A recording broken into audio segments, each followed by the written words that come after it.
weerarkii ugu dambeeyay ee ay maleeshiyaadka kooxda al-shabaab ay ka fuliyaan gudaha ismaamulka Mandera Kenya waxa uu dhacay habeenkii Talaadada halkaas oo weerar ay ku qaadeen ciidamada kaydka ee Kenya ay ku dileen hal askari halka weerarkaasi iyagana looga dilay laba kamid ah maleeshiyaadkii weerarka soo qaaday waxaana weerarkii kan ka horeeyay uu gudaha magaalada Mandera ka dhacay 12 bishii Abriil halkaas oo dablay hubeysani ay ka afduubteen laba dhakhtar oo u dhashay dalka Cuba kuwaas oo ilaa iyo hadda ay maleeshiyaadka al-shabaab madax furash ahaan ugu haystaan gudaha Soomaaliya inta badan weerarada ay maleeshiyaadka kooxda al-shabaab ay ka geystaan gobolka waqooyi bari ee dalka Kenya gaar ahaan ismaamulka Mandera waxa ay saameynta ugu badan ay ku yeelataa dadka ku nool deegaanadaasi dhibaatooyinka dadka deegaanka Mandera ka soo gaarta weerarada al-shabaab ka sokow waxa sidoo kale jira dhibaatooyin isdaba joog ah oo ay dadka deegaanka ismaamulka Mandera ay kala kulmaan ciidamada dawladda Kenya kuwaas oo howlgallo ay kaga falcelinayaan weerarada maleeshiyaadka al-shabaab ay ka sameeyaan magaalada Mandera iyo sidoo kale deegaanka ismaamulka Mandera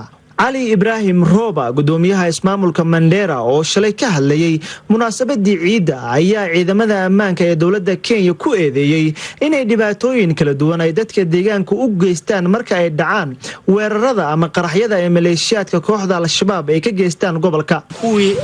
dadka amniga mas'uulka security loo xil saaray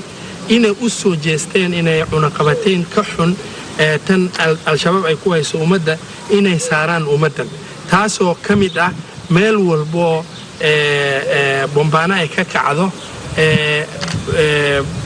meesha village-ka ugu dhow oo meesha ku yaalo in militariga ay mar walbo ay tumaan oo si xun loo galo arrintaas oo intaas oo meel